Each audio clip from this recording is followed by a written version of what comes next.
Lord of the Oasis. Chapter 121, The Wind on the Mannheim Coast.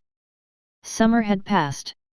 Although the Mannheim coast was close to the Naran Desert and had never experienced 4 seasons, the many races living on the coast could still sense that the sweltering heat of summer had begun to fade. The breeze coming from the Sea of Stars crept over the coast. The leaves swayed with the wind.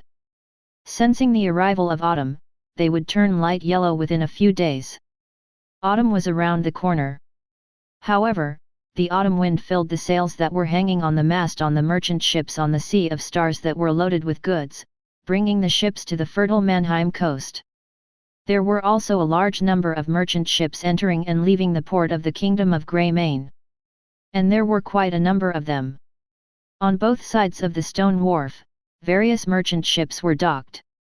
The Jack Allen laborers were loading and unloading goods for the merchant ships at the wharf. In the market at the wharf, merchants from all races could be seen. Jack Allen, lizardmen, elves, humans, and even the beastmen. They were all discussing fervently or haggling intensely. The straightforwardness, honesty, friendliness, and cowardice of all the races had all turned into the craftiness of the merchants without leaving a trace on their faces. All for the sake of earning a few more great silver coins. This shiny round silver object was something that all races sought after, including these Jack Allens. The port in the capital of the Kingdom of Greymane was the only deep water harbour on the entire Mannheim coast. Although the Jack Allens weren't good at ocean navigation, just the berthing fees and business taxes would make them rich. This was how they maintained a monopoly on the Mannheim coast. The only port that could harbour a large number of merchant ships and accommodate a huge amount of business trade was the port of the Kingdom of Greymane. This was also something that the lizardmen had been brooding about. They were good at sailing and ocean trading, but in their own lizardman kingdom, there were only 2 small ports. The number of merchant ships that could dock there every day was pitifully small, and only very few large merchant ships that had a deep draft could dock. It was nothing compared to the King's City port that could accommodate at least 50 large merchant ships. However, the 2 races had a long-standing feud. In order to sustain their trade, the lizardmen chose to compromise. However, the Jackalans' term was that the lizardmen had to rent a pier at a high price. At the same time, they had to pay a huge amount of business tax for each deal. The conditions were extremely harsh, and it was almost blatant extortion. Because of this, the 2 races had even gone to war. The population of the Kingdom of Greymane was 40,000. The population of the Kingdom of Lizardmen was 70,000. Although the infantry of the Kingdom of Greymane was the strongest, the crossbowmen of the Lizardmen were not bad either. Besides, the Lizardmen had their own navy, as well as a few fierce pirate gangs that they had secretly trained. When the war started, they sealed off the port of the capital, making the Kingdom of Greymane, which relied entirely on taxes to survive, hesitate to take action. It was because no one could do anything to the other, and they were all afraid of each other's strength, that this tradition continued. It was only until the Elven Parliament came across the sea and established a colony city on the east side of the Mannheim coast. Although there were only a few thousand people, they were good at fighting, and their combat strength was extremely strong. This caused the Lizardman Kingdom, which originally occupied the east side of the Mannheim coast, to suffer a fair amount of losses. Only after negotiations did they reluctantly acquiesce to the existence of the elves. The fragile peace created by the 3 races also continued because of mutual fear. But early this morning, 5 warships slowly sailed into the port of the King's City. The streamlined hull accurately cut into the side of the dock and slowly docked. The many merchant ships that docked there were puzzled. They glanced at the empty flagpole that did not indicate any race and power. The faces of some shrewd merchants suddenly turned pale, and their hearts beat faster. There were many pirates on the Sea of Stars. Among them, there were Jack Allen pirates who liked jumping overboard. They wore chainmail armor and held 2-handed battle axes in their hands. Usually, if these ferocious pirates jumped onto the deck, the battle would be over because no merchant of any race could defeat these strong and burly Jack Allens on the deck.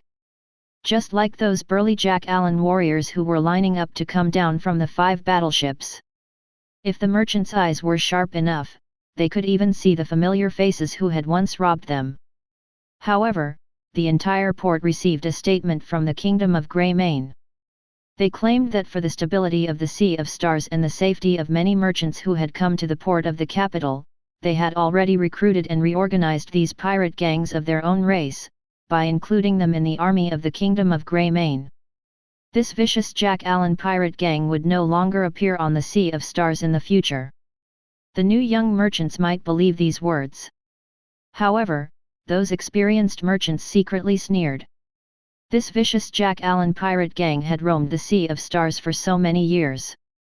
It was absolutely impossible that they did not have a backer, and there was only one person who could fully support this Jack Allen pirate gang. However, the merchants could totally live without these pirates. But the lizardmen and elves were all shocked. As forces that had already taken root in the Mannheim coast, they naturally understood that this pirate gang, which was all made up of Jack Allens, was a force that the Greymane kingdom had secretly set up on the Sea of Stars. Now, they were called back, claiming that they had been recruited and reorganized. It was like handing over the authority of the Sea of Stars to someone else. How could anyone believe that? After all, if the Kingdom of Greymane, which only relied on the harbor, had power over the deep water harbor in the capital, they would be in trouble if they lost control over the Sea of Stars. Some things could not be done openly. For example, one would wonder why were the lizardmen's merchant ships often plundered. And some merchants who relied on the port for a living and were on good terms with the Jack Allen would also be visited by the pirates. These were all hidden truths. Losing these measures was like losing some of their partners. Even for merchants who had formed good trade relations, they had to consider whether or not they should befriend other races. The King's City port was indeed under the control of the Jack Allens. But it did not mean that they would be in the Jack-Alans' hands for the rest of their lives. The Mannheim coast was surging with undercurrents. But for the upper echelons of the Kingdom of Greymane, this was just a way to distract the enemy. Calling back these 300 fierce pirates was also part of their plan, because these Jack Allen pirates would, together with the 1,000 elite Jack Allen soldiers and 2,000 Jack Allen warriors that were transferred from the army, form an expeditionary force of 3,300 people. This force would go past the Naran Desert and head to the strange world on the other side to plunder as many resources as they need. This was what they had been planning for 10 years. If possible, the Kingdom of Greymane would even extend its territory to the south of the Naran Desert, conquering the humans there, and creating a rear area for the high-level Jack Allens. They were creatures on land. The vast and turbulent sea was not the ideal battlefield for the Jack Allens. The undulating deck was not as good as the thick and stable land. After these high-level Jack Allens of the Greymane kingdom came into contact with and fought with the lizardmen and elves, they had to admit that when they were on land, their vanguard was invincible in the field. But on the sea, they were no match for the lizardman navy or the elven navy. The lizardmen were agile, good in the water, and preferred crossbows. The elves were intelligent, had all kinds of extraordinary spells, and excellent archery skills. These tall and burly high-level Jack Allens had nothing worth mentioning other than their close combat skills, or even more violent close combat after the shamans used the basic witchcraft. That's right. Even they themselves concluded that they weren't suitable for the sea. Thus, they made a strategic decision. Since they weren't suitable for the sea and couldn't have a powerful navy, then they would give up the hegemony of the Sea of Stars and guard the only deep water port on the Mannheim coast, extending their power towards the human kingdoms to the south of the Naran Desert. They would create their land hegemony and even conquer the human kingdoms. Then, they would take the opportunity to develop and devour the Mannheim coast. In the Naran Desert, the Jack Allens who had good stamina had nothing to worry about. They could endure the heat and cold and march during the day and night to launch surprise attacks. Therefore, they recalled the 300 most elite Jack Allen pirates. They were all experienced elite soldiers who had fought against the lizardmen and the elven navy every day.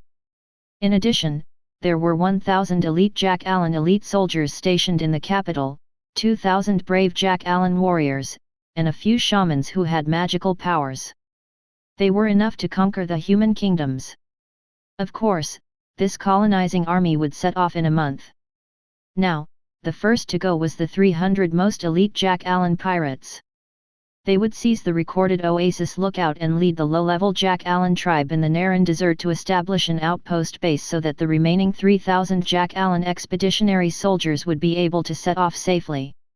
This conquest of the human kingdoms could not fail. And the upper echelons of the Greymane kingdom thought that even 500 weak human soldiers could not stop 50 ordinary Jack Allen warriors. Although the human soldiers also had long-range weapons such as bows and crossbows, their shooting skills were not as good as the elves. Moreover, their close combat skills were too poor, and they could not even jump into the sea to hide temporarily and waited for an opportunity to strike like the lizardmen. The actual examples had already shown that there were indeed brave men worthy of praise among the humans. However, most of the time, when the ferocious Jack Allen pirates resisted the arrows and jumped onto the deck of the human merchant ships, it meant that a massacre was about to begin. The humans were really weak. 300 of the most elite Jack Allen pirates were enough to seize the Oasis lookout. Perhaps, they could also order the low-level Jack Allens who lived in the desert to attack first. They didn't need the main forces of the Kingdom of Greymane to be there. They could easily slaughter the human countries. Chapter 122, Trade Caravan heading for the pass. Naran Desert, Oasis lookout. The sun had just begun to rise, and the darkness of the night had yet to completely fade away. It was dawn. Last night's banquet did not lower the soldiers' guard, they were still very vigilant. These outstanding soldiers from Swadia, Saradia, and Viegir, even after drinking, did not forget their duties. On the contrary, they were worried that the enemy would launch a sneak attack, so they did not sleep deeply. The first rays of sunlight had just appeared. On the arrow tower, the other soldiers took over the position of the Viegir archers who were on night duty. On the city wall, where an attic was built, the Swadian archers holding crossbows were on alert behind the shooting window. The 50 Viegir archers and 50 Swadian archers were scattered on the city walls and were not in a large number, but the interior of the Trondheim fortress was only half a hectare. If there was a problem, they could mobilize troops to provide support at any time. Although the fortress was small, it was also convenient to defend. Outside the council hall, Kant walked out, full of energy. He no longer had the tiredness he had when he had just woken up. Walking out of the room, Kant walked quickly to the right. At the same time, he asked in a deep voice, "Is everything ready?" "Yes," Manad was following behind him. The two came to the sugar workshop. The sacks of coarse salt that were piled up on the street had all disappeared. Brand new sacks were piled on the wooden shelves beside the city wall. To ensure that the surface of these sacks was clean, 2 layers of linen were placed on the wooden shelves. These new sacks were filled with fine white salt that was processed last night. The workers worked against the clock last night to process the salt. "Lord Kant, Lord Manad." At the entrance of the sugar workshop, the peasant men and women who had not slept for the whole night quickly saluted. Looking at the dark circles under their eyes, Kant knew that they had put in a lot of effort for this. Kant nodded and said, "No need to be so polite. You have been busy for the whole night.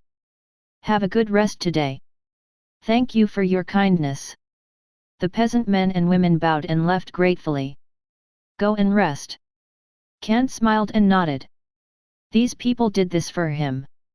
He should definitely be kind to them. They were no longer needed for the rest of the work. Manad reported, "Lord Kant, if there is no other situation, I would like to pack up immediately and take off with the team before noon. If I estimated correctly, we will be able to come back with full supplies by next Sunday." "Okay, let's do that." Kant nodded. It would take 4 days to travel from Oasis Lookout to the Stone Pass, even if they took the shortest route. The team was made up of cavalrymen and carriages. If it was just made up of infantrymen, it would take a longer time. It would probably be similar to the time when Kant first came to Oasis Lookout. They would have to trek through the harsh Naran desert for 7 days. Time had no mercy. Kant did not have much time to waste. Soon, the peasants moved the carriage over. It was pulled by 2 horses. It was the same carriage and the horse that Kant came with. The peasant worked together. The 20 bags of fine white salt that were piled on the wooden rack were all loaded onto the carriage. Just beside the street, the other 2 carriages were also loaded with things, but they were the supplies needed for the team to cross the Naran desert. For example, fresh water and food for everyday consumption. These could last for several days. 10 Sarandian horsemen and 20 elite desert bandits were also ready. After all, when Kant went to the Stone Pass last time, he encountered some bad things. To prevent Mannheim from encountering those situations again, the guards were indispensable. Along with him were 10 Swadian recruits. They carried hunting crossbows and wore iron-plated scale armor. They also carried a wooden shield and a 2-meter heavy spear on their backs, with a combat shovel and a quiver hanging on their waists. They wore a linen robe on the outside. These were the 10 peasant soldiers Kant brought to the salt mine last time. After defeating several Jack Allens, they were promoted to a higher level. Moreover, they could directly join the Swadian militia. They were suitable to lead the team to the post house and take over the job of receiving guests and protecting the post house in the future. Very soon, the 3 carriages were all loaded with supplies. The soldiers were also ready.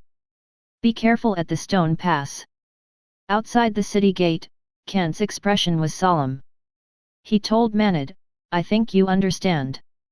"I understand." Mannheim nodded. "Take care." Phyrantus also came over to bid them farewell. "Goodbye." Mannheim waved to the 2 of them, got on his horse, and began to set off with the team. 6 strong horses pulling the 3 carriages soon disappeared behind the vast dune. Mannheim, as a Kant's representative, would go to the Stone Pass to trade with the lord there, Baron Dillon. If the table salt trade was successful, the Oasis Lookout would gain an ally that could protect them through most of the storms in the future. At the same time, they would also have a sales agent for a long time. It would be a win-win situation.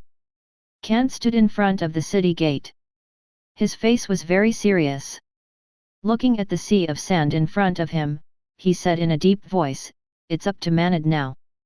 "He won't let people down," Phyrantus comforted him. "Yes." Kant nodded. Mannheim, who came from a merchant family in the Kingdom of Nord, was a genius in the business world. However, Kant was not anxious or worried about business. He only cared about whether there would be greater ostracism and counterattack against the historical legacy of the Stone Pass because of his identity. After all, the 2 groups of people he met when he left the last time still made his heart sink. That was a sign. Even after being exiled to the Naran desert, many people were still very unhappy to see Kant setting foot in the dukedom of Leo. Thus, there was a robbery. Baron Dillon's vassal knights led a group of armed militia to rob him. They made a fool of themselves. Kant led the cavalry to kill those who overestimated themselves. Perhaps the robbery was just an accident. They were coveting the armor of his subordinates. But the beautiful woman they met, who was playing a damsel in distress, was definitely not that simple. Now that they thought about it carefully, they knew that it was a conspiracy. A conspiracy against him. Kant frowned, turned to Phyrantus, and said, "Get the troops ready. We're now in a critical period before our transformation. Tell our soldiers not to relax. I don't want to see anyone dropping the ball at such a critical time." "Don't worry, Lord Kant." Phyrantus' expression was solemn. "That's it." Kant nodded. It was like the peace before the storm, the darkness before the dawn. The expedition army of the Kingdom of Greymane. If the Oasis Lookout could survive that, they would receive the best rewards. For example, troops of the highest rank, a safer territory, and the hegemony of the Naran desert would all be in Kant's hand. They would become stronger on this barren land. They would build a castle so strong that it made the enemies' hearts palpitate. The castle would stand in this oasis lookout. Kant returned to the council hall. He began to plan and make arrangements for the future. For example, there was a serious shortage of houses in the current Trondheim stronghold. The soldiers could sleep in the new attics on the city walls instead of in sandpits and tents. However, there were still very few civilian buildings. The most typical building was the Swadian-style houses, but there were only 7 of them now. System, construct some buildings. Kant frowned and sat on his seat, giving the order regarding the buildings. The system instantly showed a dialog box. A dense list of buildings that Kant could build at the moment was in it. However, he did not hesitate and said, "Build 43 houses." Ding system's notification. Each house costs 100 dinars. 43 houses will cost 4,300 dinars. Yes/no? The system gave a prompt. Build. Kant was sure about his decision. It was costly, 4,300 dinars, a terrifying number. It was 1/3 of Kant's current savings. But in reality, when 43 houses were built, it would be clear that the cost was worth it. House could be built in 7 days. If they were all built at the same time, it meant that Kant would get 43 houses in 7 days. Including the 7 houses that were existing, there would be 50 houses. If each house could accommodate 10 people, 50 houses could fully meet the housing needs of 500 people. This also meant that Kant could increase the number of civilians up to 500. The background data of the house showed this property. When the number of houses in the town was larger than the number of civilians currently living there, refugees would be attracted to settle in the village, and in a short time, the number of civilians would reach the saturation point. This was one of the reasons why Kant bought so much food. More people meant higher food demand.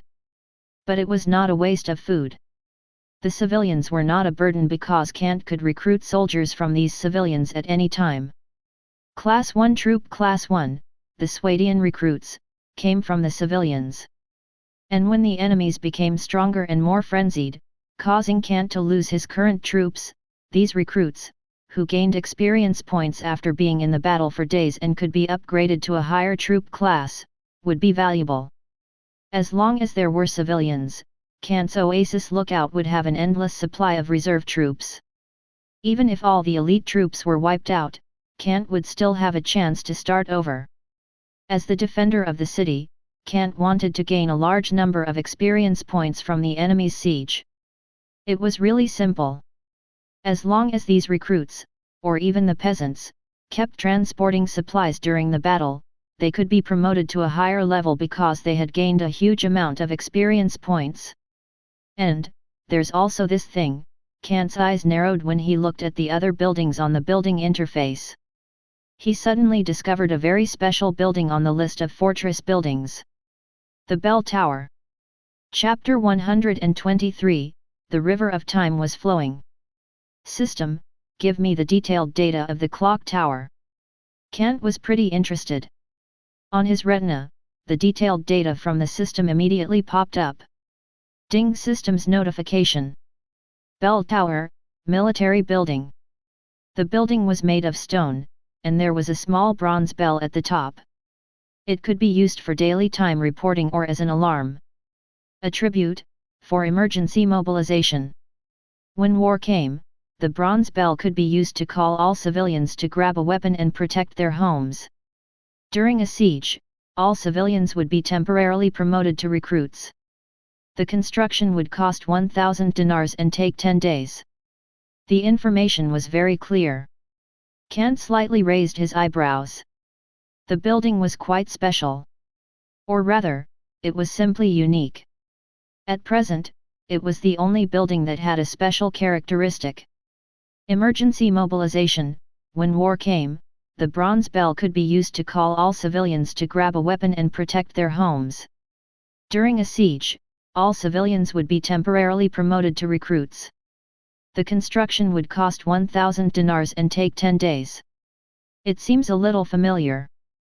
Kant licked the corner of his mouth. This building characteristic was awesome for defending the city. When there were a large number of civilians in the fortress, Kant would instantly have 500 more Swadian recruits who had basic military training and certain combat skills if the bronze bell was rung, and this building characteristic was officially activated. Although they were unable to defeat a powerful enemy, they could resist the enemy's attack for a short while and delay them from taking over the fortress. Build the bell tower. Kant immediately made a decision. Ding systems notification. Building the bell tower costs 1,000 dinars and takes 10 days. Construction has started. The system gave a response. 10 days. Kant's lips curled up. That's simple. He could wait for 10 days. Although the Jacqueline's expeditionary army could appear any time, Kant still remembered that Azaj, whom he had executed, said that it would take at least 30 days to cross the Naran desert. They were not an ordinary trade caravan. If it was a huge army that was trying to invade, the preparation time would definitely be longer. Crossing the desert to launch a military attack on another country had never appeared on Earth before. Deserts were often forbidden areas and natural moats. If it wasn't for the Jacqueline's innate ability to endure high and low temperatures, Kant wouldn't have taken the Greymane kingdom of the Mannheim coast to heart. An ordinary human army would already face many difficulties crossing the mountains, let alone the desert. Kant also didn't believe that those high-level Jack-Allans would dare to give up all their supplies and come here at the cost of their lives. Without logistics, they wouldn't win the battle. It wasn't so easy to use the resources seized from war to support another war.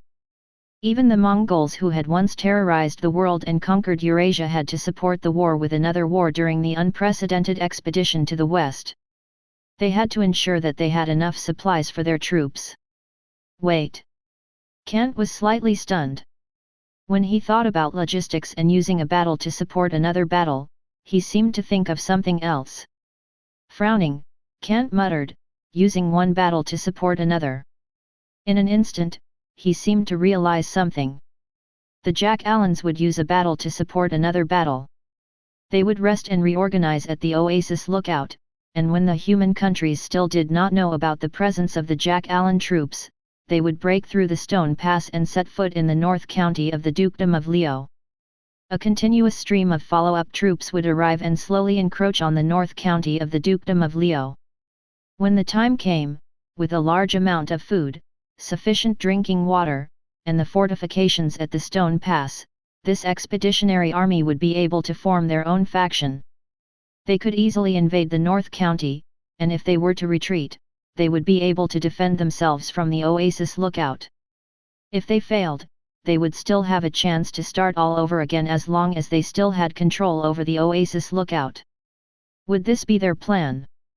Kant raised his eyebrows slightly and tapped his fingers gently on the table. Although he was just guessing, that was the Greymane kingdom's military strategy. He took Azaj's description into account. The Greymane kingdom, which was facing serious external threats, obviously planned to use this place as a way out for their problems. After plundering a large amount of humans' wealth, the Jack-Allans on the Mannheim coast would regain their power and be able to compete with the Lizardmen and Elves kingdoms that were getting stronger, instead of slowly dilapidating and becoming the helpless prey for the two races. Of course, Kant wouldn't have thought of that. The Greymane kingdom's troops came here not only to plunder. They also wanted to conquer. These Jack-Allans with high intelligence wanted to completely conquer the human countries and made them their colonies. They wanted to make the human countries their colonies and continuously let them take whatever they wanted. That was what they needed the most. However, the kingdom of Greymane did not know that the Oasis lookout had welcomed its lord.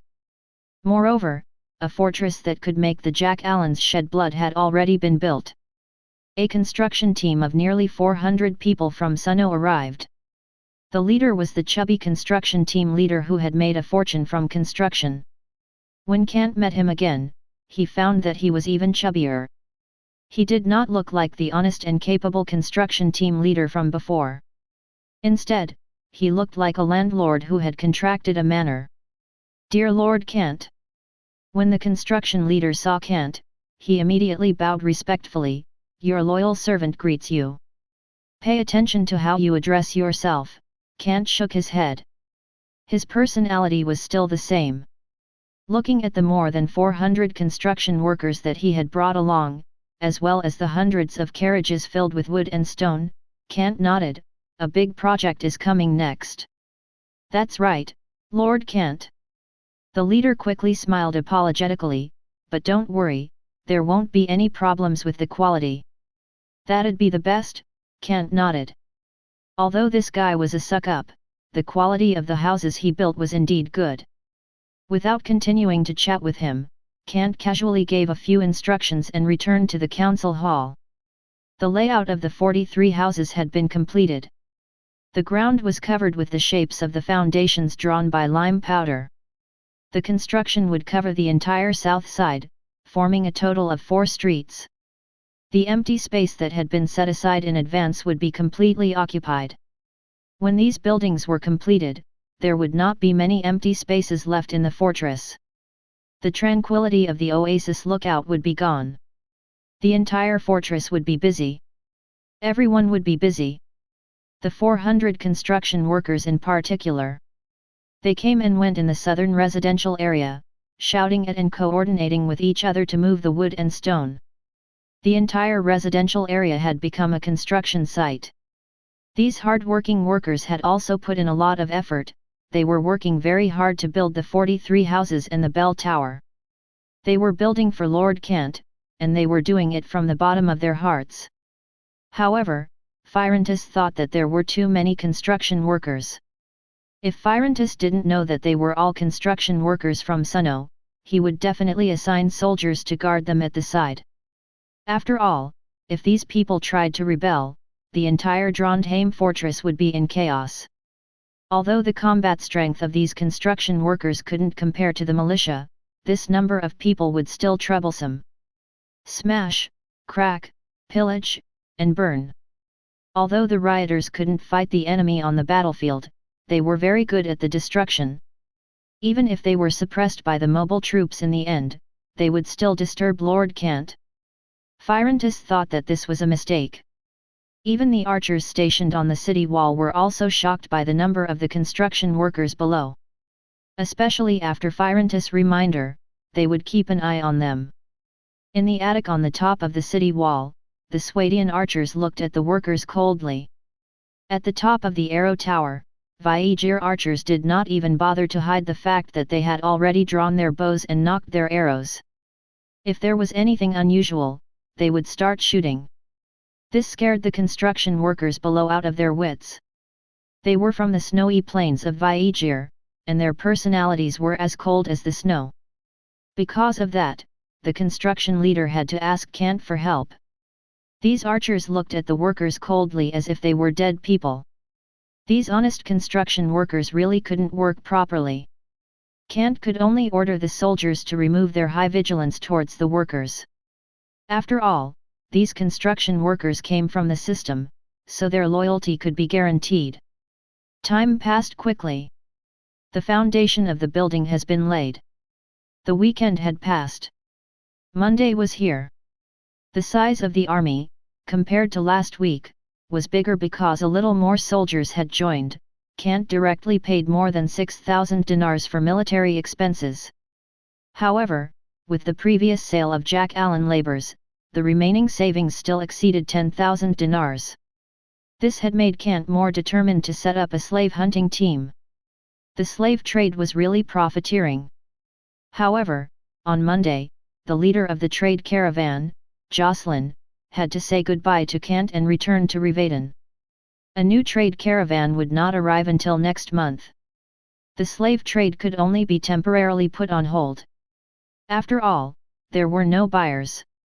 Even if Kant let the desert bandits capture hundreds of Jack Allens, it would be a waste of food in the end. They might even cause problems when they were in custody. Next month, when the trade caravan arrived, it would be fine to capture more Jack Allens. Days passed. The construction of the 43 houses started with the foundation, and now the walls had been put up. The construction workers were responsible, and this sped up the project. By Friday, all the houses were finally completed. 50 standard Swadian houses were built side by side with the same style and materials. They filled up the originally empty space in the south, forming the current residential area and 4 brand new streets. And right at the edge of the residential area, close to the council hall, the construction of the 5-meter-tall bell tower was about to come to an end. In 2 days, this bell tower that could be used to announce the time in peacetime and recruit peasant soldiers during wartime would probably be completed. Time passed very quickly, and the construction also went very fast. In the post house in the southern part of the Naran desert, the 10 recruits who were left behind were welcoming Manit and the others who had just returned from the Stone Pass. Chapter 124, Brought Back the Bountiful Resources. Naran Desert, dusk. The sun struggled unyieldingly, scattering the last rays of light onto the desert, as if it was dyed with a layer of golden yarn. The day of Friday eventually be replaced by night after dusk. The sun set between the endless dune in the west. The source of light that once illuminated this world was announced to its end. A new world had arrived. Night fell. The stars in the sky were remarkably bright. The bright moon rose, bringing a faint light to the dark night. Although it was not as clear as day, it could still be seen by people. There was also a bit of coldness. Rustle. The warhorse beneath him snorted impatiently. Manit wrapped himself in the leather robe he was wearing.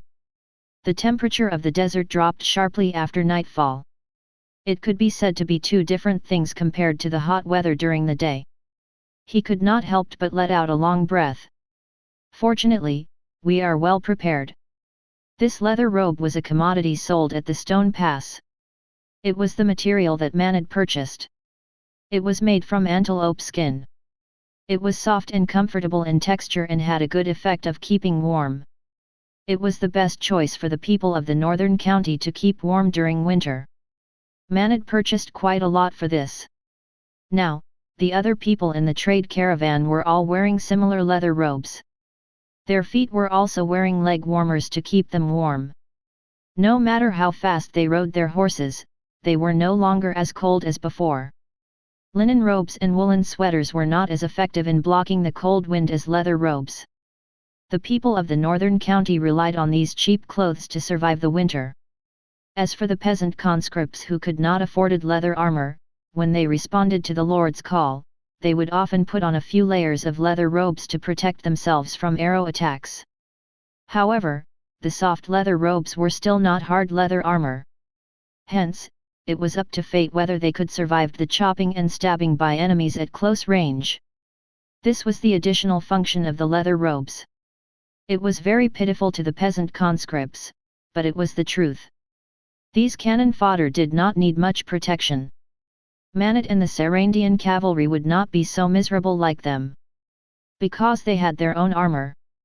Even if the Sarandian horseman's full-body Sarandian chain armor was worn by the high-ranking noble of the dukedom of Leo in this world, it did not degrade their noble status at all. The leather robe was just clothes that Manit bought to keep out the cold. He shook the reins. Manit spurred his horse forward a few steps. The cavalries behind him were still tidying up their tents and luggage. They had just finished their dinner and rested for less than half an hour before they were ready to continue their journey back to the Oasis lookout. They used the sand to extinguish the bonfire. They tied up the tents and put it back into the carriage. Soon, the temporary camp was tidied up. The cavalries got on their horses and gathered together to get ready to leave. Lord Kant had once urged them that time did not wait for them. "Let's go." Manit rode his horse and walked in front. Seeing that the temporary camp had been tidied up, the cavalry rode their horses and began to move forward. There were also 3 elite desert bandits who were sitting on the carriage and swinging their whips, to increase the speed of the horses that were pulling the carriage. The trade caravan set off again. The specially modified wooden wheel rolled through the sand layer, leaving deep ruts. It was full of goods. This time, they had not only harvested these fur products when they went to the Stone Pass. There were also grains and tools that filled up the carriage. These were the materials needed by the Oasis lookout, and Manat focused on purchasing them. However, he turned his head to look at the 3 carriages behind him. As the wooden wheels rolled across the desert, they left deep marks on them, and a slight regret appeared on his face. The scale is too small. We can definitely increase the scale of the trade caravan in the future. That's right, the current trade caravan was indeed too small. It was so small that it was not enough to satisfy Oasis lookouts' hungry appetite. Moreover, as the appetite developed, it increased day by day. The 3 carriages carried food and water, as well as 20 expensive bags of table salt. They went to the stone pass to find Baron Dillon for the table salt trade and brought back 1,000 great silver coins. This was a shocking huge profit in the dukedom of Leo. A tremendous profit. However, the great silver coins earned from table salt needed to be spent to satisfy the current Oasis lookout's development. Otherwise, it would not be enough to support Trondheim's increasing speed of development. For example, Kant set the rule to store. This was to make reserves for the war. There were also arrows and crossbows. They were also Manat's purchasing targets for the stone pass this time. However, Baron Dillon rejected this purchasing proposal. However, he did not completely rejected it. He's really wary. Manat shook his head and revealed a mocking smile. This Baron Dillon looked calm on the surface, but in fact, he seemed to be poking at the Oasis lookout. It was like a hungry wolf had seen its prey and was grinding its claws and teeth, waiting for the moment to pounce on it and enjoy it. The huge amount of profit concessions didn't make Baron Dillon feel grateful. On the contrary, he was greedy for the salt mine owned by the Oasis lookout. When they returned, Baron Dillon had repeatedly expressed that he wanted to send 30 personal guards over to help for Kant's safety. If there were any problems, they could be dealt with in time. Of course, Manat declined, saying that this was not something that he could decide. Even if Kant was there, he would not agreed. This was similar to invite a wolf into the house. It would expose Kant's advantage in the Oasis lookout to the eyes of this cunning baron. It would also quickly spread across the entire dukedom of Leo under certain means of adding fuel to the fire. This would make Kant, the already exiled baron, once again became a thorn in their eyes. Manat exhaled, when we go back, we need to properly report back. Although this operation seemed to be going smoothly. In reality, he knew that this was just waiting and hiding before he understood the other party. Sometimes, merchants and noble families were similar. They were cunning and insidious, and were good at using the other party or others. Therefore, Manat guessed his potential enemy with a dark side. It was the right choice. He was also satisfied with this. After all, it was a good start. The trade caravan continued to trek through the desert, and everyone's faces were filled with excitement. Manat's eyebrows were also raised. Look, it's our fortress. When they climbed over the dune, they finally saw the Oasis lookout, a fortress that had changed greatly. The cavalry were in high spirits. Nearly a week of trekking back and forth had already exhausted them. They had finally arrived at their hometown. They couldn't wait to go back and rest. Hurry up! Manat also chuckled and waved behind him. Tonight, we can sleep in our own stronghold. We don't have to worry about enemies appearing suddenly anymore. Long live Lord Kent! The cavalries cheered. Chapter 125, Saturday's busy morning. The return of Manat and the trade caravan was approaching midnight. The twinkle stars and the majestic moon were shining bright.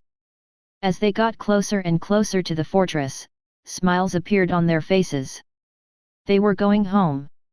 However, there was no smile on the faces of the sentries in charge of night duty in Trondheim fortress. Viegier's archers, who were stationed at the top of the arrow tower, had already discovered a black dot that was rapidly approaching from the far end under the hazy night sky. They were all experienced veterans and excellent archers who had survived the chaotic war. They were very vigilant. Moreover, when they came to this world, Knight Firentus had already reminded them that the Kant's lord had many enemies. Apart from the 6 kingdoms from Caradia, no one could be trusted. This was even after considering the words of the Viagirs and Sarandian.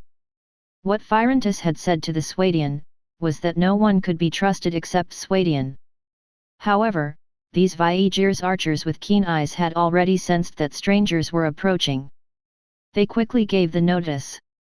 In the desert bandits' camp, 10 fully armed elite desert bandits immediately came out. They led their desert horses in the stable and quickly rushed out of the east gate that was slowly opening for them. As for the light cavalry soldiers on night duty, they would go to investigate when they received the news. If they were friends, they would be the first to welcome them. If they were enemies, they would use the speed of light cavalry soldiers to circle them in the desert. They came from the Sarand desert and had a lot of similar experience. 10 Swadian footmen and 20 Swadian light footmen had also appeared behind the city gate. If anything happened, they would took the lead to defend the city gate until reinforcements arrived. In order to deal with the expedition army of the Kingdom of Greymane that could appear at any time, the Oasis lookout had already prepared everything. However, in an instant, their originally vigilant appearance became gentle. The archers on the arrow towers had already received the news that the strangers were actually friends. This was because behind the dune not far away, the 10 elite desert bandits who went to investigate were following behind those people like loyal guards. Their attitude was not only friendly, but also quite modest. Viagirs' archers were deep in thought. Especially when they looked at the 3 carriages filled with goods, they had already understood. This unfamiliar group that had arrived late at night was actually the trade caravan. The trade caravan set off by the time when these archers had just arrived at Trondheim fortress. The leader of the trade caravan was Mannheim, the renowned Nord genius merchant of the entire continent of Caradia. The city gate made of thick and heavy wooden planks was slowly opened. The Sarandian footmen and light footmen stood upright on both sides. They were in high spirits and did not seem to be tired from the late night at all. Mannheim rode his horse in. Behind him were 10 Sarandian horsemen and 30 elite desert bandits. There were also 3 carriages full of goods. Mannheim, welcome back. Having received the news, Firentus, who was sleeping, immediately got up and rushed over on his horse. Looking at the full load of goods, as well as the fatigue on Mannheim's and the cavalry's faces, Firentus thoughtfully nodded and said, "Seeing you all return safely is really something to be happy about. However, I think what you all need most is to return to your own rooms and rest well." "This is indeed what we need most," Mannheim nodded with a wry smile. From Oasis Lookout to the Stone Pass. Then from the Stone Pass to Oasis Lookout. They went back and forth for 7 days, and it took them 5 days and 5 nights to trek through the desert alone. Even the strongest Sarandian horsemen were exhausted. Not to mention that Mannheim, who was a businessman, was almost exhausted to the breaking point on the way back. "I have already asked people to prepare food." Firentus looked at his tired appearance and said, "Eat something to replenish your strength. Lord Kant means that if there is no urgent matter, then report it tomorrow." "Thank you, Lord Kant," Mannheim thanked him gratefully. Back to the council hall. The chefs brought the food to the long table. The food was roasted until it was soft, and it was coated with a layer of honey. There was also meat porridge made from chopped antelope meat and wheat grains. There was also date palm, which was like an energy bar that able to quickly replenish one's strength. "Hurry up and eat. It's been hard on you." Kant sat in his seat and said to Mannheim, who was beside the long table, "These are all easily digestible food. I will hold a banquet here alone at noon the next day to welcome your return." "I am very touched by your kindness, Lord Kant." Mannheim stood up and bowed respectfully with his hands on his chest. "You are welcome," Kant nodded with a smile. "Hurry up and eat." Mannheim gobbled the food. His hunger made him lose his usual etiquette manner. No matter who had gone through the arduous journey, he could still endure the temptation of food. At least, Mannheim could not endure it. Phyrantus walked in from outside the door and saw Manned was eating bread and meat porridge. He smiled. The two of them had known each other for a long time, but they had never seen this arrogant and educated Nord genius merchant swallowed his food without any table manners. This was the first time. Phyrantus smiled. He understood that his friend was really tired and hungry. Instead of mocking him, he reported to Kant with a straight face, "Lord, the cavalry's food and beds are ready. They have been excluded from the patrol duty tomorrow morning. I gave them a day off." "They deserved it," Kant nodded. Manned ate quickly. There was not much honey bread in the supper prepared by the kitchen. On the contrary, the meat porridge was boiled to the brim, allowing Manned to eat 3 bowls in a row. The cooked wheat grains, together with the chopped antelope meat, mixed with cabbage and flour, made the meat porridge very sticky, and it was quite easy to digest. It was the best choice for travelers that returned from a long journey. The cavalries outside also ate the same thing. After drinking the meat porridge, their body had warmed up, dispelling the cold of the night. He finished his supper. Manned's stomach was slightly bloated. If he did not knew that it was not good to eat too much after a long journey, Manned would have ordered 3 more bowls of meat porridge. Rest. Kant saw that he finished eating, so he nodded and said, "Let's have lunch together tomorrow at noon." "It's my honor," Manned and Phyrantus nodded respectfully. This was, of course, Kant's arrangement for the two of them. It was late at night after all. Manned had rushed all the way back, so his mental and physical strength had long been exhausted. He would rest well first, and when he reported tomorrow, he would be full of energy. Instead, he would not miss any details. Kant returned to his room on the 3rd floor. Phyrantus and Manned's room was on the 2nd floor. The silence of the night was restored outside the council hall. Other than the sentries on night duty and the 2 teams of light footmen patrolling in the fortress, the entire Trondheim fortress was extremely quiet. The night was getting darker and it was already completely late at night. The snoring could be heard from the residential area and the city wall.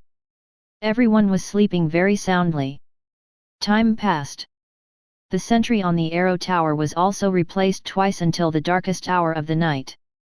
The eastern horizon was showing a bit of light. The sky was about to brighten. At the wheat field on the north side of the city wall, there were some noises coming from 5 chicken coops. The sand grouse seemed to have sensed something. When a ray of light pierced through the dawn, almost in no particular order, 5 male sand grouse with crowns appeared on the roof. They flapped their wings, stretched their strong bodies, raised their necks, and chirped like domestic chickens. Cluck, cluck, cluck. The rooster announced the dawn. That ray of light finally pierced through the thick darkness and brought the message of dawn. The sky quickly brightened up in the shortest time possible.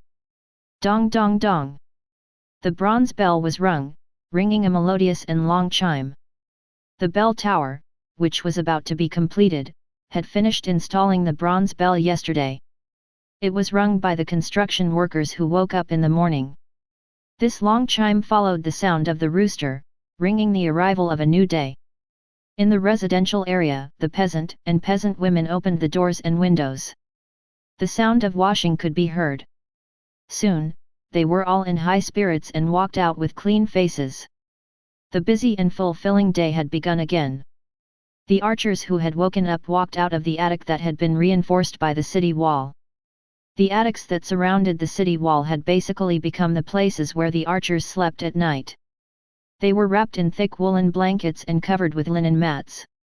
Even the cold of the night could not do anything to them. If the enemy invaded, they could also set up a defensive line at the fastest speed. Of course, the footmen and cavalry still slept in tents and sand pits. The 3-meter-wide city wall was not enough to let too many soldiers sleep on it. If they really squeezed into these attics, they would probably get in the way and cause some trouble when the enemies invaded. For safety reasons, it did not matter much if they temporarily slept in the sand pit before the military camp was built. They were as busy as usual. The soldiers patrolled, went out to scout, or trained their martial arts skills on the training ground. The peasants continued to take care of the wheat fields and the date palm jungle. They also fed the sand grouses with grain to make these little cuties lay eggs as soon as possible. Because just a few days ago, the farmers had discovered that the 50 grouses produced more than 50 eggs a day, just like domesticated chickens. With enough grain to feed them, sometimes even more than 60 eggs. It was really as economic as the chickens. It was like the grouses were a mixture of domestic chicken and sand grouse, inheriting all the advantages of both sides. Smoke rose in spirals. The kitchen was preparing breakfast for everyone. Large amounts of bread and flour, as well as antelope meat, heaps of dried sausage and dried meat, were gathered together. Food for nearly 600 people was not easy to make. Chapter 126, The idea of forming a camel caravan. As the smoke rose in the kitchen, the aroma of food began to permeate the air. The ingredients that had been prepared last night were all processed in the kitchen. The peasant women were more meticulous as they were as strong as the male peasants. In terms of taste and texture, they were much better than before. The entire Oasis lookout welcomed this warmly. No one would refuse them. For example, the bread and dried meat that they usually ate the most could become a favorite delicacy by the hands of these peasant women.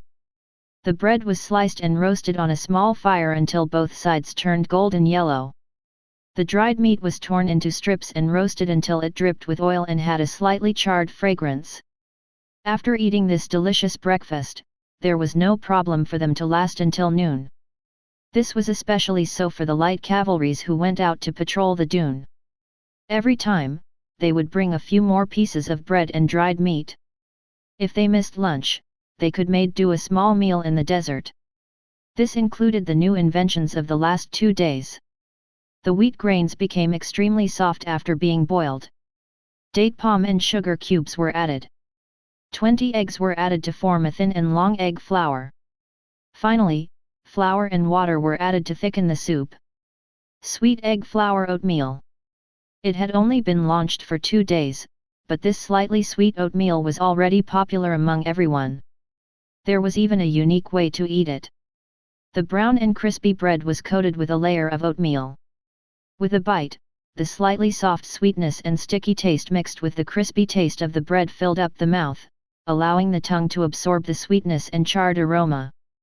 Then, there were the roasted and greased salted dried meat. The feeling was too wonderful. Even if he was used to eating the expensive dishes in the castle of Leo, Kant still gave this sweet egg flour oatmeal a good review. Of course. As a lord, Kant's meals were even more sumptuous. This was one of the privileges of being a lord and a superior. People from the continent of Caradia, who had a strong principle of class and hierarchy, should feel that this was normal. As a superior and a person vested interests, Kant certainly would not mind about it. With 10 Swadian footmen, Kant made a routine inspection of his Trondheim fortress. This was his morning job. But this routine was indeed a routine. Usually, it was just patrolling around the fortress. The civilians and soldiers who came to this world were usually very serious, they had the spirit of a pioneer, and did not slack off at all. Even the workers of the construction team were quite conscientious. At least, Kant had never seen his subjects being lazy in the slightest. The soldiers did not relax at all. This is very good, Kant made a round of inspection and nodded in satisfaction as usual. Back in the council hall, he found that Manad was already waiting in the hall. When he saw Kant coming over, he immediately bowed and said solemnly, "Lord Kant, I have successfully completed my mission and returned. I have also bought a large number of tools, some grain and fur products to block the coldness at night." "Yes," Kant nodded and said with a relieved tone, "I can rest assured when you do things." Manad bowed respectfully again.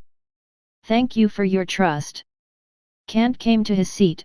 Manad reported, "This time, I went to the Stone Pass, Baron Dillon was still the same. Fortunately, the salt trade was very smooth. We obtained a profit of 1,000 great silver coins from 20 bags of table salt.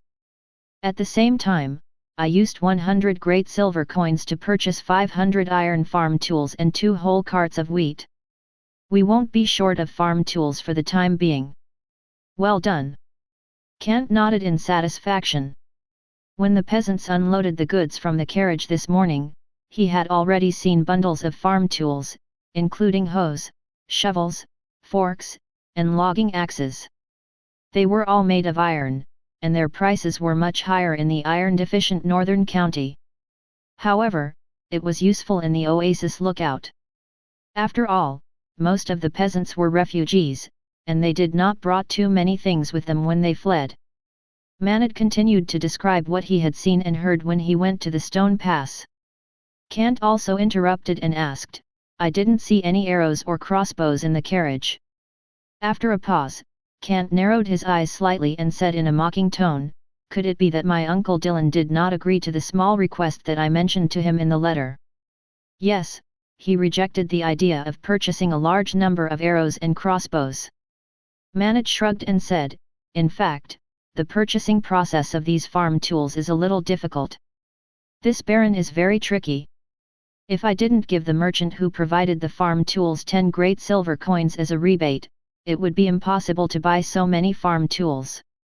After all, as you know, if you melt these farm tools, they can be completely forged into weapons. Just like the low-quality goods used by the conscripted peasant at the stone pass," Kant could not help but sneer. "You must be joking." Kant was backed by the continent of Caradia. With the entire level-up system of the Kingdom of Swadia, as well as the support of the other 4 countries. Would Kant need these low-quality weapons? Impossible. However, Kant was very clear about what this Baron Dylan was planning. He was simply afraid that after the Oasis lookout obtained so many farm tools, they would be smelted into weapons, which might affect his plans in the future. Kant's proposal to purchase a large number of arrows and crossbows was probably rejected because of this reason. But I think that perhaps we can purchase these materials in the future. Mannheim shrugged, but his tone was calm. At the moment, both sides don't have the least bit of trust. Trust? Kant's lips curled slightly. With those guys, this thing never existed. But it has to be, Mannheim added. Mannheim shook his head and continued, "Profits are the best foundation to ensure trust. When we let this Baron Dylan rely more and more on the profits brought by the table salt trade, trust was born." Kant shook his head and chuckled. "At that time, it's probably his time to make a move on us." This was the truth, and it was also in line with the thought of Baron Dylan. Towards this, he and Mannheim could not help but laugh. If they really attacked, then this Baron Dylan would understand how weak an army without logistic supplies was in the Naran desert. In just a few days, they would be defeated into a pile of sand, the most common sand in the desert. The 7-meter-high city wall and about 600 soldiers and civilians. It was as easy as flipping one's hand to defend this fortress. Humans were not Jack Allen who could resist hunger, thirst, and heat. The conquest of the Oasis lookout by the Dukedom of Leo 10 years ago had proved this point. If they really wanted to forcefully attack, a 2,000-man army without tens of thousands of logistical supplies.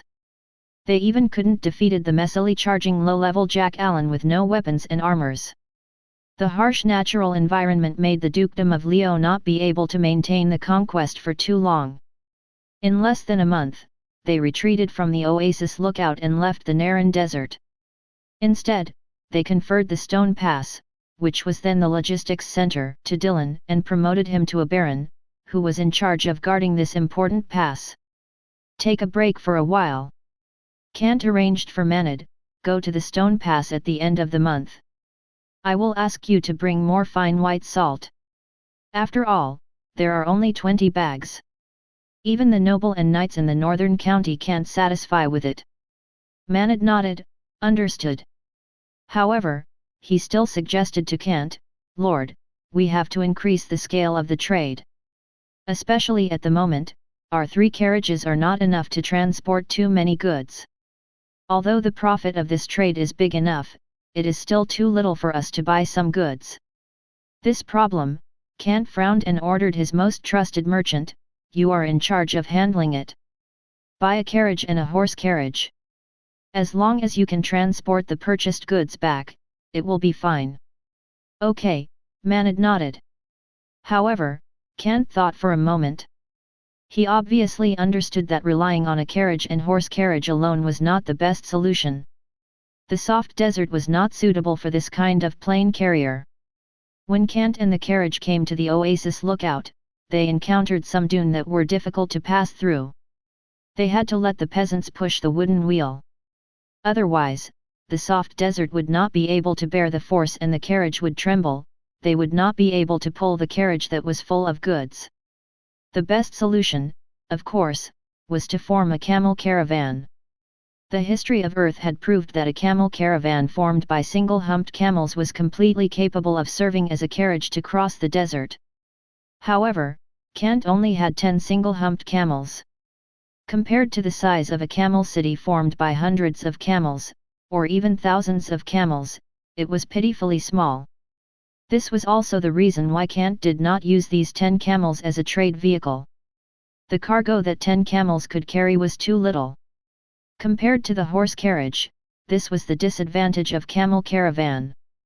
Stabilize the Oasis lookout first. Kant shook his head and did not continue thinking about this problem.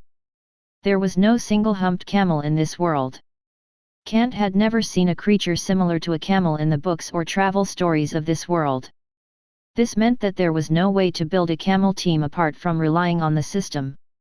But if he had the chance, Kant would definitely build a camel caravan.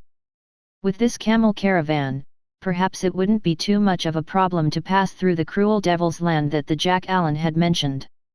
As for the Mannheim coast, which could only be reached after a 30-day journey, he would also have the chance to extend his force there. Kant's eyes flashed with a cold light. The most crucial thing is the Jack Allen in the kingdom of Greymane. Victory would grant him a new qualification. That was to step into a new world, the world north of the Naran Desert. Chapter 127, The Difference of Level 5 Troop Class. Just as Kant and Manned were talking, breakfast was served. Later, Phyrantus also came to the council hall. The three of them had their breakfast, lunch, and dinner at the long table in the hall. They would talk to each other while eating, which was also the time for the two of them to report matters to Kant. If there were any problems, they could discuss it in time. Although the area of Trondheim was not large. When the three of them gathered together, they could only communicated and chatted during the 3 meals. As the Oasis lookout developed, they would be busier and busier. Breakfast was soon over. Phyrantus continued to patrol the city defense of the fortress, while Manned went to the trade caravan. He continued to check the specific amount of the trade and planned in advance for the next trade to ensure more profits. Oasis lookout did not lack silver coins, but a large amount of resources. During breakfast, Kant had already instructed Manned. Even though they earned lots of great silver coins from the table salt trade, they were going to pay those coins to Baron Dylan's trade caravan.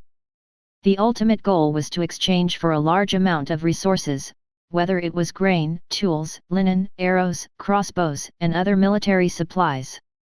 After all, the fortress was located in the Naran Desert, a barren and desolate place. Other than the alkali soil that can be found everywhere, this Trondheim fortress basically lacked everything.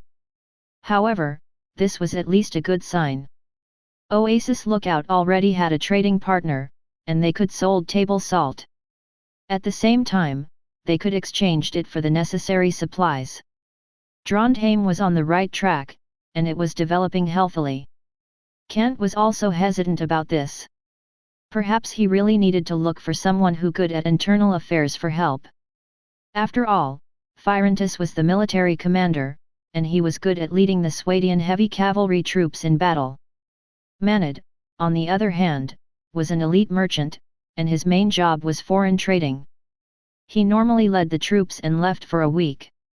Although he had some experience in dealing with internal affairs, he would went for trips for a long time, and the internal affairs still had to be handled by Kant himself. Fortunately, there were not many internal affairs at the moment, so Kant could handle them. Once Oasis lookout continued to develop, a large number of miscellaneous matters would swarm over, and Kant would definitely overwhelmed. The efficiency of governance was equal to the efficiency of development. Kant deeply agreed with this statement. If they governed the place with slow-paced and sluggish style, it would definitely delay the development of the estate. It's all problems. Kant pinched his eyebrows. It seemed that he was gradually getting on the right track, and the system did not release those simple system quest. Kant could clearly felt that after he upgraded from a village to a fortress, the system's attention on him had suddenly decreased. Originally, clearing a certain area or exploring a certain area would have a rich reward. But now, he only received some rewards after a battle or completed a difficult mission. Among these, the side quest regarding the strange item was the easiest to complete. The Earth Elemental Giant and Water Elemental Giant summoned by the strange item were easily killed by the level 5 troop class, the Ravenstern Rangers. It seemed simple, but in fact, it was also partly due to luck. And the reward was actually not that good. 5 chicken coops and 10 beehives, as well as the rejuvenation spell that could make the date palm tree bloom, were not brought much help to the current Oasis lookout. They could only slightly improve the food sources. There were too few grouse in the chicken coops. Even if they laid eggs, they would not be enough for everyone to eat. The honey produced in the beehives was even less. It could only be used for Kant and the 2 heroes to eat alone. As for the fruit of date palm jungle, it would probably took another 2 months. Kant could not help but shook his head and sighed. Is the beginner honeymoon over? But there was no regret on his face. Because regret and fear could not solve any problems at all. Kant was determined. He believed that only a reasonable plan with maximum efforts, he could ultimately succeeded. In real life, there was only hard work. Kant stood up and walked towards the 3rd floor. Although there were not many earth and water elemental giants that could be summoned every week, the elemental gemstones that he obtained were hard to fathom and he did not know what they could be used for. Kant also discovered the most important part of these 2 strange objects. By summoning the earth elemental giant, one could obtain fertile soil after killing it. By summoning the water elemental giant, one could obtain clear spring water after killing it. This was especially important in the desert. Kant sprinkled the soil on the sandy soil to increase fertility, while killing the water elemental giant would increase the amount of water in the lake. He still understood the fact that many a little make a mickle. He found a wooden box in the cabinet. After opening it, he took out 2 pages of strange objects that were placed on the velvet cloth. The page of fertile soil and the page of clear spring. Kant left the council hall. At the same time, he instructed the guard at the door, pass down my order. Have 20 Ravenstern Rangers retreat from the top floor and find me at the east gate. Understood, the guard nodded and immediately ran to the top floor of the council hall to pass the order. Kant came to the top of the city gate. The 6-meter-tall and 5-meter-wide city gate was made entirely of stone. The 2-meter-tall reinforced attic made the city gate appeared even taller. The opening 6 windows were used as shooting holes. One could see the both sides of the city walls from the windows. It formed a protruding crossfire. My lord! In the attic at the top of the city gate, 2 Viegier's archers were on guard. Seeing Kant came over, they immediately saluted him with a solemn expression. Okay, Kant nodded. The 20 Ravenstern Rangers behind him also quickly walked over. Their neat and tidy movements made these Viegier's archers slightly raise their eyebrows. One could saw the uncertainty in their eyes. As level 4 troop class archers, they clearly sensed the aura of these level 5 archers. However, the 2 sides did not confront each other. Viegier's archers nodded slightly and took the lead to pay their respects. This was because they already knew that these 20 Ravenstern Rangers, who were stationed at the top of the council hall, were masters of archery. They were able to compete with the Viegier's marksmen. They could even compared to the legendary master of Viegier's marksmen. They were not jealous or pretending to be cold.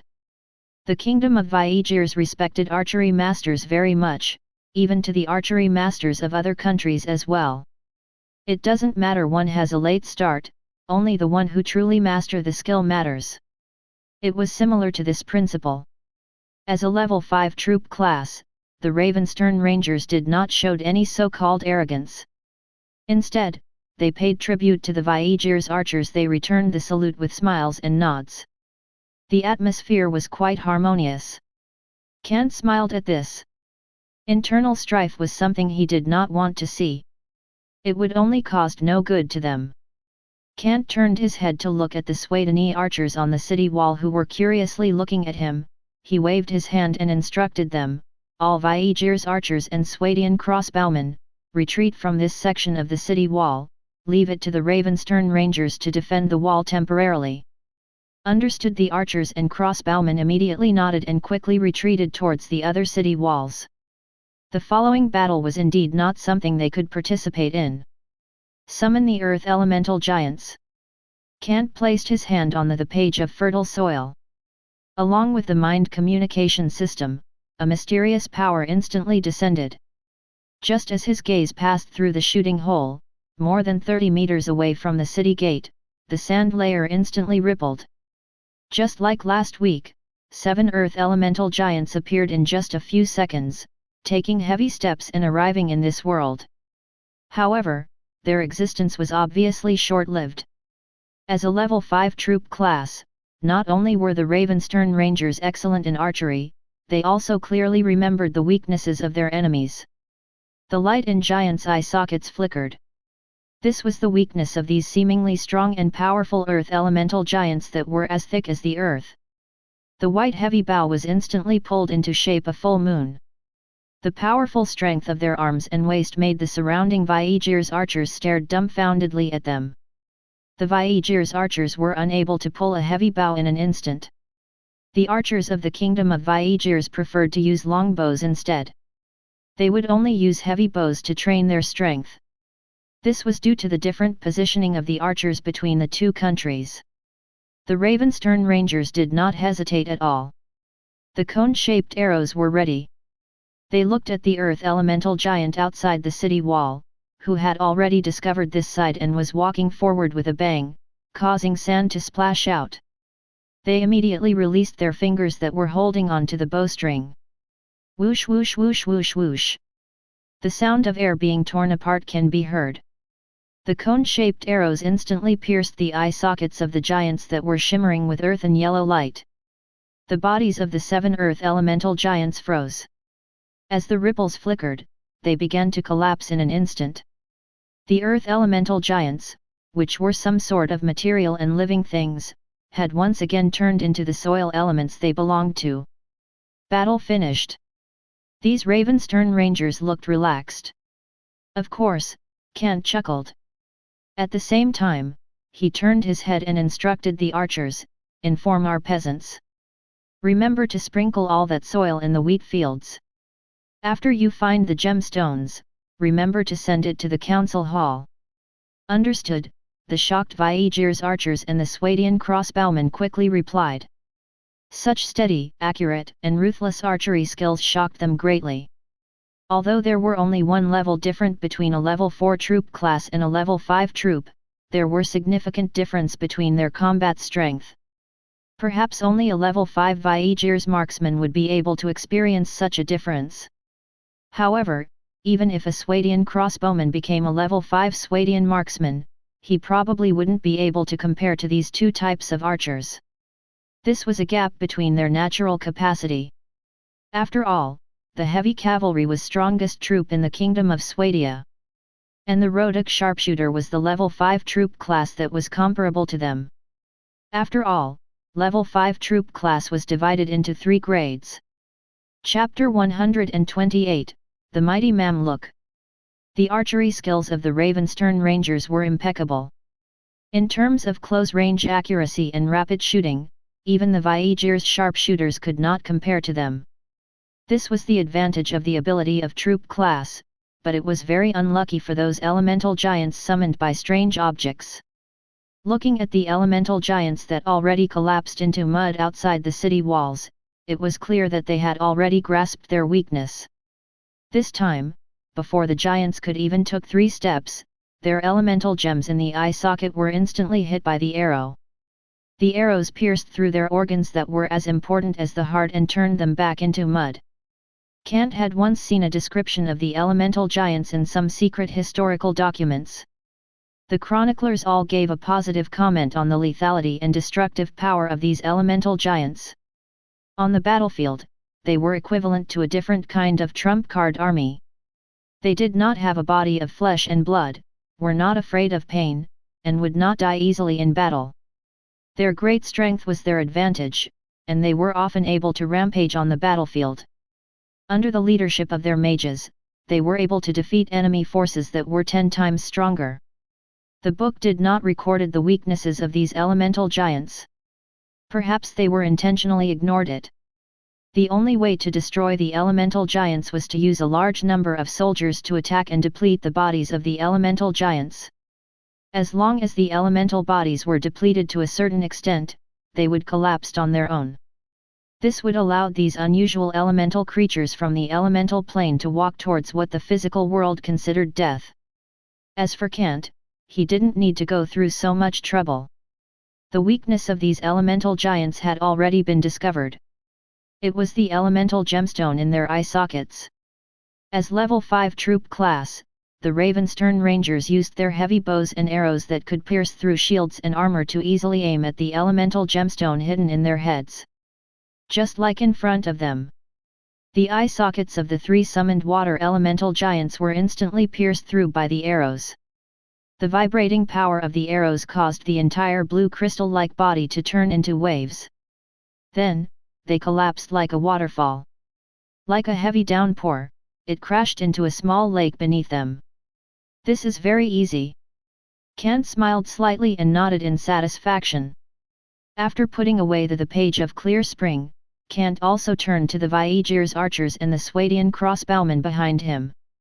Go to the lake and pick up the 3 elemental gems. I hope to see them in the council hall. Understood, the archers guarding this section nodded.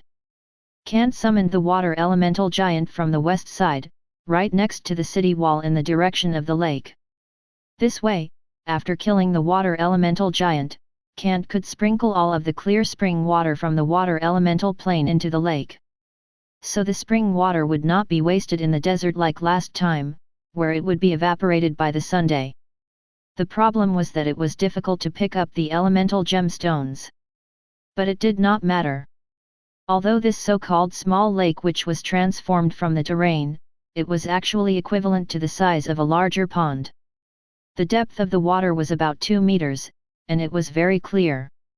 If one swam across the small pond, one could easily find the elemental gemstones that were as big as eggs. If they held their breath and dived in, they would be able to fish them up. Although the swimming skills of the Swadian people were not as good as those of the Nords who came from the sea. But such a small pond was a piece of cake for them. Soon, the Swadian crossbowmen in the attic of the city wall worked together and fished up 3 cracked water elemental gemstones. They sent them to the council hall and placed them together with the 7 earth elemental gemstones on Kant's seat on the long table. No one is leveling up. Kant continued to patrol the city wall. After summoning the elemental giants twice, the Viegier's archers and the Swadian crossbowmen on the city wall did not show any signs of leveling up. It was obvious that the experience points gained from killing these 9 elemental giants was not much. After muttering to himself for a while, Kant looked at the large number of archers on the city wall and thought to himself, is it because there are too many of them that the experience points are evenly distributed? He thought about the troop class allocation last week. The only ones who really joined the battle were the Ravenstern Rangers. The other troop class were all gathered under the city wall, so no one gained much experience points. Only 4 of the Swadian light footmen were upgraded to the Swadian heavy cavalries. As for the 40 desert bandits, they had leveled up because they had single-handedly killed about 500 Jack Allens. Maybe in the future, I'll choose a troop to level up. Kant made up his mind. These elemental giants were the experience point babies. Under the lead of the Ravenstern Ranger, a small number of low-level troops could quickly leveled up and grew into a high-level troop class in a short period of time. The effect was much better than the training ground, which had very little experience points to gain every day. "My lord, do you have any other missions?"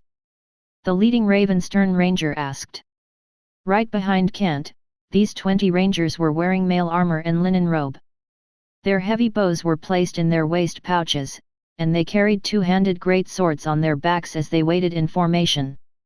They didn't look like archers, but rather like heavy footmen who could shoot arrows. "Return to your positions," Kant instructed them. After saluting, these rangers quickly walked towards the council hall. On the second floor of the council hall, there were not only Firentis and Manet's rooms, but also the rooms of these 20 Ravenstern Rangers and the guards. After all, if there was any situation, they would be able to move out in time. And when emergency, the guards and rangers on the second floor would be Kant's last guarantee of safety. However, if they could break through the forces of the current Trondheim fortress, it shouldn't be a problem for them to break through the giant tower of the council hall. At that time, Kant wouldn't be foolish enough to continue resisting and would directly choose to surrender. He would had to compromise first. It wasn't impossible for him to endure the humiliation just like Gudjon. "If you don't have strength, don't be arrogant. Those who achieve great things don't care about small matters." Kant walked forward. 2 Swadian footmen followed behind him. They were guards who showed caste their lord status. Kant narrowed his eyes slightly and swept his gaze across the troop class interface in his retina. It was not that there was no troop class that could be upgraded. Instead, there was a level-up option that represented plus, appearing behind the Sarandian horsemen. These 5 Sarandian horsemen were the few who followed Kant to the salt mine. At that time, they had already reached the critical point. Along with Maned, they had gone through some battles on the way to the Stone Pass. Finally, when they returned to Oasis Lookout and killed by 9 elemental giants, they reached the final level up. The 5 of them could level up. Upgradable troop class, Sarandian Horseman X5. Cost 80 dinars per person, can level up to Mamluk. Level up? Yes/no. Looking at the interface of the troop class, Kant raised his eyebrows slightly. How could he refuse such choice? Level up, his answer was unusually firm. 400 dinars disappeared instantly, but some kind of data chain gushed out of Kant's body at the moment the dinars decreased. It circled in the air and then surged into the 5 Sarandian horsemen not far away. They seemed to have just returned from patrolling.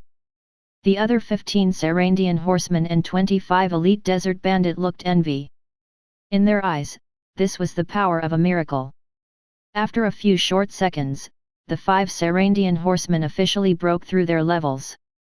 They slowly rode out of the data, their bodies wrapped in thick Sarandian chain armor. Fine iron sheets were tightly interlaced, there was also a disc-shaped heart protection mirror on their chest. It was covered with beautiful patterns, like the most precious artifact. The delicately dyed linen robe was draped over their bodies. Even the robust Sarandian warhorse was also draped in the light grey linen robe. As the horses moved, the layers of iron plates interlaced into the warhorse's armor were also faintly revealed. It was like the armor of a Swadian heavy cavalry. However, just by looking at the arrangement and precision of the armor plates, one could tell that these Mamluk's armors were more meticulously forged by blacksmiths, and it were also more expensive. These noble heavy cavalry, the strongest heavy cavalry in the desert, were equivalent piles of dinars. It was priceless. The Sarandian helmet on their head completely covered their face, and only 2 eyes can be saw through the gaps. The eyes carried a callous indifference towards life, as well as an indifference towards war and the way they handled things. They were real elites, a butcher who had survived hundreds of battles. The heavy lance in his hand was much thicker and longer than the spear in the Sarandian horseman's hand. The shield of the elite cavalry in his left hand was also of excellent quality. The elite scimitars were hidden in the sheath at their waist, and a terrifying two-handed weapon on his back. The entire body of the two-handed iron staff was cast from iron, and a flower bud pattern was meticulously carved at the front part. A single strike this weapon could easily broke people's bones, burst the brain and caused bleeding of internal organs. This was Mamluk's standard equipment, the strongest two-handed blunt weapon. Even a Swadian knight had to be careful when facing this heavy and powerful two-handed iron staff. Otherwise, a casual swing would be able to break the bones under the chain armor. Blunt attacks were never about bloody external wounds, but the seemingly harmless internal injuries that could actually kill a person. "My lord." 5 Mamluk slowly rode over. The original 15 Sarandian horsemen and 25 elite desert bandits looked at them fervently. Even the 50 Swadian heavy cavalries in the distance looked over with envy and respect in their eyes. This was because this troop class from the Sarandian desert was the only opponent that could face the Swadian knight head-on in the plains. It was worthy of their respect. "Good, very good, very good." Kant's tone was calm, but his eyes were filled with unconcealable excitement. Kant swept his gaze over the 5 men and horses. Mamluk, who was wrapped in the Sarandian chain mail, took a deep breath and said to them in a deep voice, "In the future, you will be the sharpest dagger of Oasis. Look out." Mamluk, who had already become a level 5 heavy cavalry, had already surpassed the level 4 troop class, the Swadian heavy cavalry.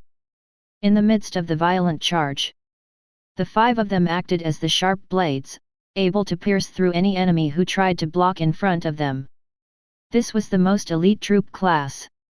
Even with the entire country's capacity, there weren't many Mamluk in Saran Sultanate. They were the strongest king in the desert. Chapter 129, Distribution of Troop Class.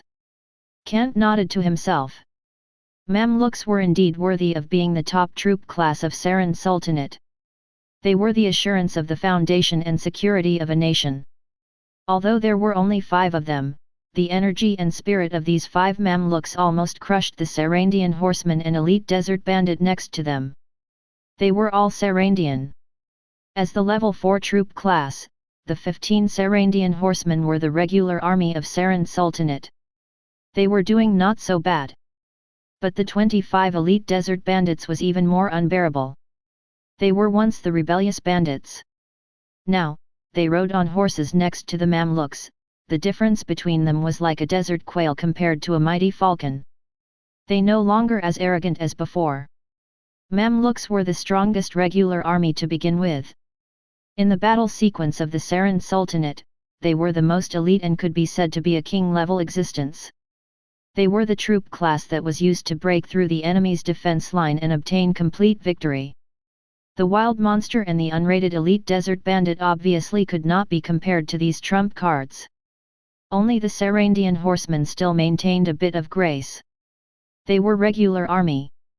Although they were currently used as light cavalry, they could also be classified as heavy cavalry. In fact, in the battle sequence of the Saran Sultanate, these Sarandian horsemen were once heavy cavalries who charged forward together with Mamluk, tearing apart the enemy's front line. Kant had positioned them as light cavalry because the number of cavalry in the lookout oasis was too small. And they were very weak. It was not because of the Swadian heavy cavalry unit. But it was because of the light cavalry unit made up of desert bandits were too weak in close combat. Other than a round of spear pincer charge, the bandits could only use scimitars for close combat, and they only wore leather armor as defense. In fact, once they were caught in the enemy's formation and could not break through in time, they would be in danger if they were caught in the formation. They would be cut into meat paste by the enemies, including horses and themselves. Thus, Kant incorporated the Sarandian horsemen into the light cavalry as the main force. The effect was very good. In the previous battles, both sides cooperated very well. If that's the case, Kant lowered his head slightly. He still needed to recruit more cavalries for the current combat sequence of the troop. Mamluk would not longer to be integrated into the light cavalry. As heavy cavalry, they would be integrated into the heavy cavalry unit with the Swadian heavy cavalries. It was their job to be able to defeat the enemy on the battlefield. After muttering to himself for a while, Kant communicated with the system and said, "Recruiting 20 desert bandits." Ding system prompt. 20 desert bandits recruited. Requires 600 dinars. Yes/no? The system dialog box popped up and appeared on his retina. Recruit. Kant's response was very affirmative. And as the 600 dinar disappeared, a mysterious power descended on the desert bandits' camp. On the inner side of the street, next to the bell tower that was about to be completed, the thick wooden door of the desert bandits' camp was pushed open. 20 ferocious figures were wearing brown leather armor, covered in linen robe and carrying scimitars. They were striding outside of the door while holding leather shields and spears in their hands. They turned their heads to look at the 20 desert horses that also appeared in the stable, and then walked quickly towards Kant. They were desert bandits from the Sarandian desert. They had just been recruited by Kant. Mamluk. Their footsteps paused slightly, and their faces froze. The desert bandits held back their arrogance, and they were as smooth as the elite desert bandits, or even more timid. Just like the flock of sheep in front of the lion, and the quail in front of the falcon. The strength of the Saran Sultanate was supported by these Mamluks. These desert bandits, who could not even defeat the Sarandian horsemen, did not have the slightest confidence to be at ease. Respected Lord Kant. The 20 desert bandits quickly walked in front of Kant. They were still as respectful as before. They bowed simultaneously and said, "Before we met you, your reputation has already established a great impression in our hearts. Welcome to join us." Kant smiled and nodded. This group of desert bandits were very tactful. Although these bandits had already started to lag behind with the development of Oasis Lookout. But as the only light cavalry that could be recruited in Trondheim Fortress, and the only development sequence of the Sarandian cavalry, they held an important position for Kant. These desert bandits were very qualified as light cavalry. Scouting, harassing, quick assault, attacking military logistics, and cutting off supply lines. These were all the specialties of the desert bandits. Although they were poor in close combat and incomparable to the Sarandian horsemen or the Swadian heavy cavalry, the advantage of the light cavalry was fully displayed by them. Light cavalry wouldn't interfere in a frontal assault. The heavy cavalry unit formed by the Swadian heavy cavalry was the main force in a direct battle. They were fully armored, charging forward like tanks. They would gain the upper hand in the battlefield and won the final victory. It was not the case for the light cavalry. The desert bandits in the Sarandian desert liked to rob trade caravan and the civilians, they did not like to fight head to head. They avoided the conflict. They drew their knives and rushed forward to chop off a piece of meat before running away. This was their favorite tactic. Of course, Kant liked to recruit these desert bandits. The most important reason was the desert bandits' camp. Every week, they could provide 20 qualified cavalry for recruitment, which was 80 people in a month. The more the merrier. If they were in the real world, would they be able to have 80 qualified light cavalry Indiana a month? It was simply a pipe dream. Moreover, these rebellious bandits could quickly grow up and obtained promotions, as long as they were honed on the battlefield and won a few victories under the command of the commander.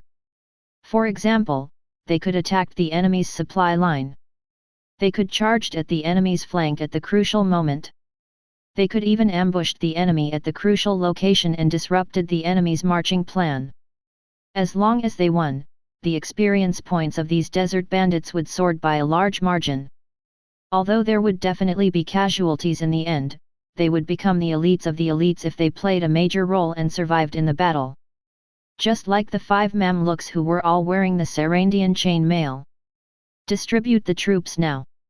Kant looked at the newly upgraded and recruited cavalry and placed them into the combat troops. Mamluks go the heavy cavalry combat sequence, and the desert bandits go to the light cavalry combat sequence. Understood, the 5 Mamluks and 20 desert bandits answered together. Everyone dismiss, Kant waved his hand. The troops immediately scattered and joined the combat sequence that had already been assigned to the 5 Mamluk obviously placed with the 50 Swadian heavy cavalries. All of them were wearing heavy armor. Although they were not from the same race or nation, their combat styles were very similar. They relied on their strongest charging and frontal combat ability. They charged through the enemy's front line and led the follow-up troops to victory. As for the desert bandits, they were light cavalry to begin with. They were also the only light cavalry. They formed the backbone of the light cavalry. Usually, they were responsible for the security around Trondheim fortress, maintaining the daily patrol work, and acting as a quick reaction force. If there were any problems, they would take the initiative to attack and stabilize the situation. These desert bandits could be considered the most efficient light cavalry. The miscellaneous matters were settled. The cavalries split up and returned to their respective groups. Kant looked satisfied. Oasis Lookout regained its peace. Thanks to the advanced development plan, Kant had discussed with Firentus and Manit about the construction of the buildings and the upgrade of the troop class to ensure that there were no omissions and mistakes. If there were any problems, they could be remedied in time. Of course, Kant's decision was right for now, which made him felt at ease. This week passed very quickly. A new week had arrived. Just early in the morning, Kant opened his eyes on the bed. Dong dong dong. A Swadian footman who was in charge of the bell tower, shook the bell hammer and knocked on the bronze bell.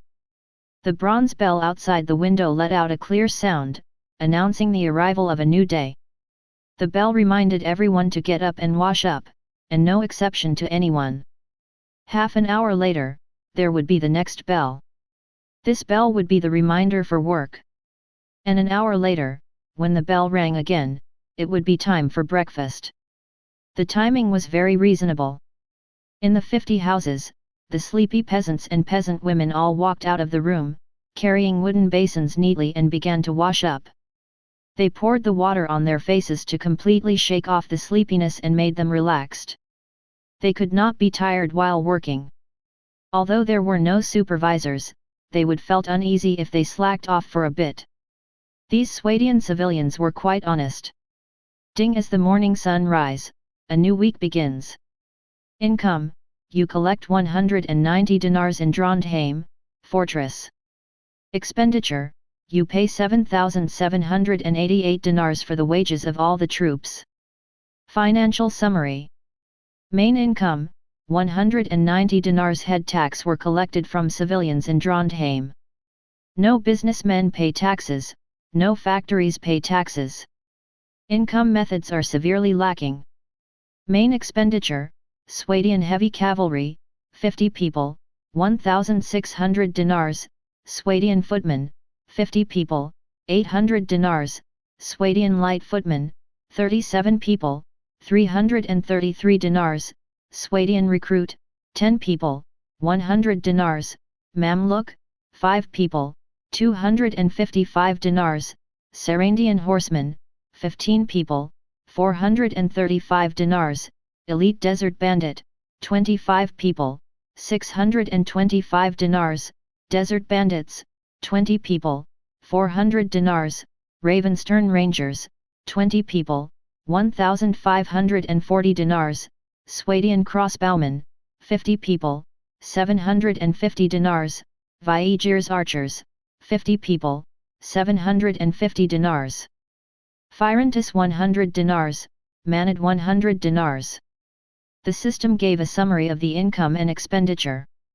The expenditure up to 8,000 dinars did not make Kant's expression change at all. Instead, he let out a slight breath and lifted the wool blanket covering his body. Kant said in a low voice, "System, 20 desert bandits have been recruited this week. They belong to the light cavalry." Ding system prompt. 20 desert bandits have been recruited. Cost 600 dinars. The system did not ask and directly recruited them. However, in Kant's retina, a dialog box suddenly popped up. Ding side quest released. Chapter 130, The Crisis Hidden in the Undercurrent. The system dialog box popped up on his retina. Ding, side quest released. Side quest, the Undercurrent comes.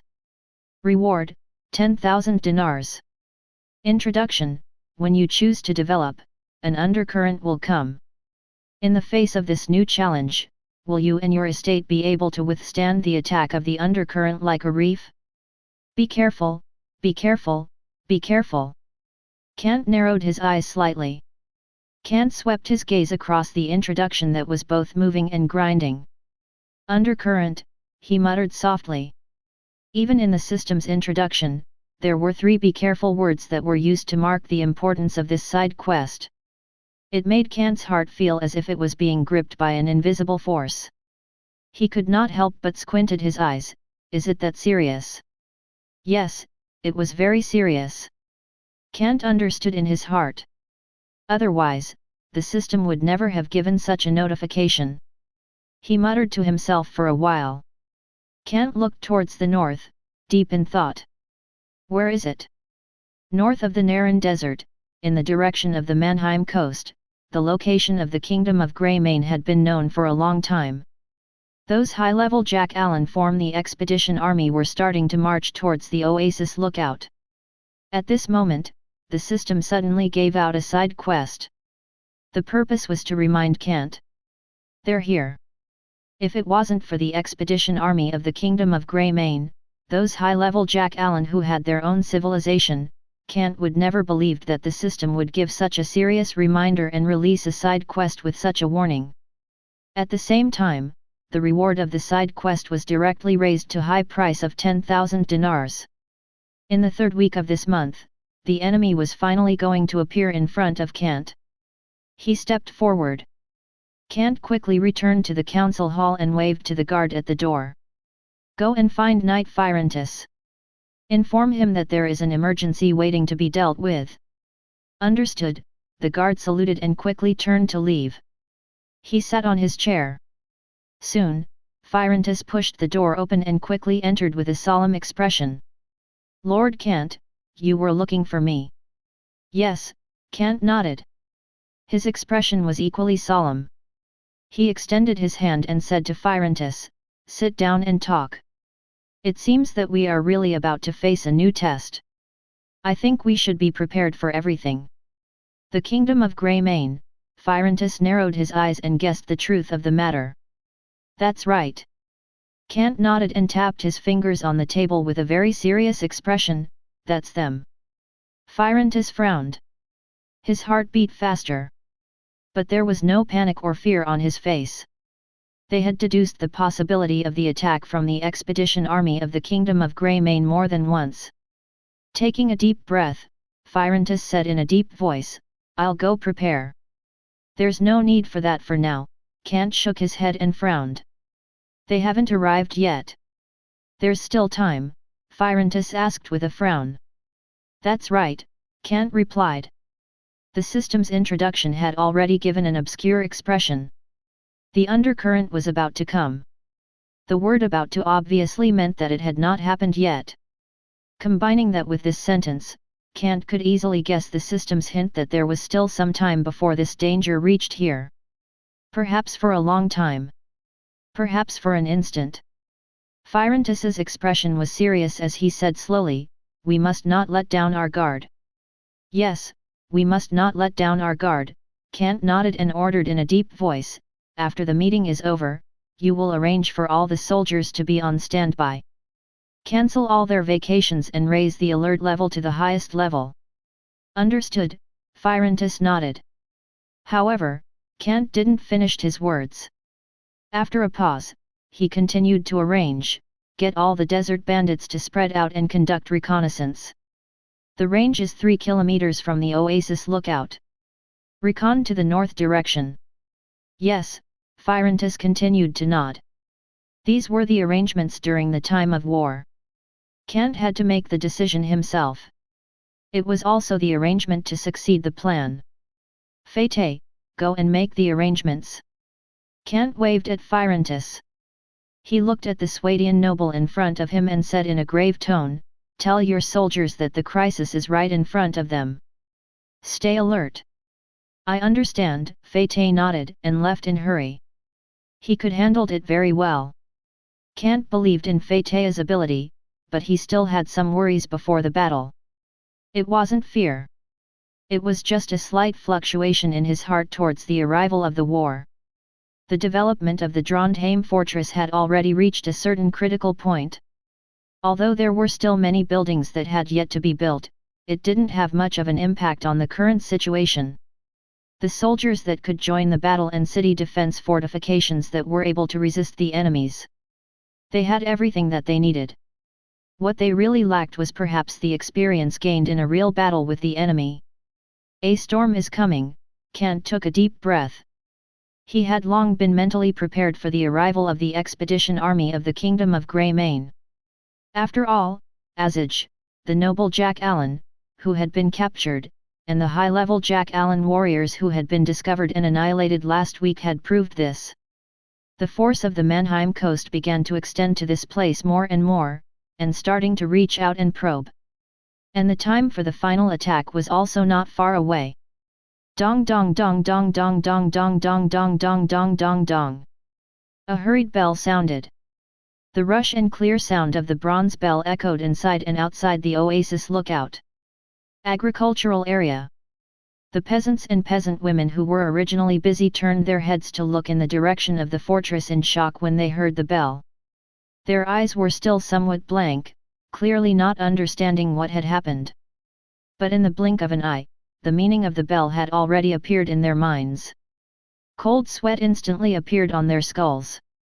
They threw down the tasks in their hands and ran towards the direction of the fortress gate. Their running speed was very fast. It wasn't just them. There were also the Swadian footmen who were originally patrolling in the agricultural area and the pastoral area. These level 3 troop class were the main force that formed the patrol team. Basically, the current Oasis lookout was relying on their patrols to maintain stability and ensure the safety of the civilians. But now, they were running, carrying the armor on their bodies. They were panting as they ran, and they couldn't even maintain their formation. They rushed into the fortress through the 2 city gates.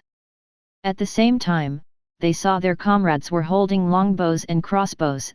They were guarding behind the shooting windows in the attic of the city wall. Their eyes were bright as they looked into the distance. Clearly, they were very serious. Their hearts skipped a beat. War was coming.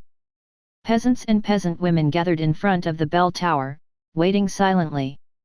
On the street next to them were all the troops that Oasis lookout currently had, including Mamluk, the Sawadian heavy cavalries, the Swadian footmen, the desert bandits, and even Manad, who was still inspecting the sugar workshop.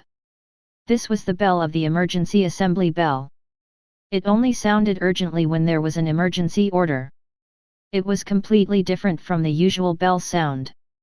Just like the Lord was urging them. In the bell tower, Knight Firentus walked out with a solemn expression. He swept his gaze across the troops that were all on standby except for the archers. In the sheath by his waist, the awe-inspiring knights pulled out his sword. Lord Kant's subjects and soldiers. Firentus took a deep breath and said in a deep voice, "The war is about to begin." This was an emergency gathering. It was natural for this knight who was good at military affairs to announce the state of war. Kant had given him the task. Firentus did not hesitate. This was his area of expertise. He gave orders after another. All the soldiers were mobilized. The entire fortress was put into the highest alert mode. Any slight movement would attract the attention of everyone. War was the priority. The civilians also received the order. All the valuable things were moved into the fortress, and all the livestock were separately listed out in the city wall. Including the 5 arches Chigris beach on the west side of the small lake, the peasant and peasant women were also required to harvest it in the shortest time possible and store it as fodder. As for the date palm tree that had already bloomed and would bear fruit in less than a month, they could only hope that the Jack Allen would come slower. Although the stone walls of the current Trondheim fortress had been built, they could not completely cover the entire area. In fact, even if it was built into a luxurious castle, the walls would not be built over a single date palm jungle. This was not cost-efficient and was unrealistic. The best way was to cut down and burn the surrounding trees. It was to prevent the enemy from building siege weapons. For Kant, if the Jack Allen expedition army was really coming, he would not hesitated to order them to cut down all the date palm tree and not leave a single one behind. He did not expect that the high-level Jack Allen did not have siege technology. They had already established the kingdom of Greymane. They had their own civilization. How could these high-level Jack Allen not have the skills to make siege weapons? Moreover, they came here. Their goal was to conquer the human kingdom and plunder the wealth of the humans. How could they not have siege weapons, or even craftsmen who knew how to make siege weapons? So much good wood. Even if they could not build siege weapons, just by using the tree trunks as stairs. It was enough to climb up the 7-meter-high city walls and attic, allowing the Jack Allen used the stairs as stepping stone for them to invade the fortress and conquer the Oasis lookout. Desert bandits rode their horses and rushed out of the city gates. 3 people in a group, spread out and began to scout towards the north. The dark clouds of war shrouded the Narran desert. Meanwhile at the natural salt mine, 300 Jack Allen pirates had escaped the Devil's Zone and trekked over. They weakly looked at the torn tents on the ground around them, as well as the white bones full of teeth marks that were strewn all over the place. According to the plan, there should be a high-level Jack Allen team in charge of supporting them in this salt mine. They looked at the bones fiercely. Their faces were extremely ferocious. The white bones with teeth marks were obviously caused by chewing. From the bones, one could tell that it was the leg bones of the Jack Allen. The teeth marks on them were also caused by the fangs of the Jack Allen. They were furious. The low-level Jack Allen tribe of the Narran Desert was indeed a barbaric tribe. These Jack Allen pirates had already made the judgment in their hearts.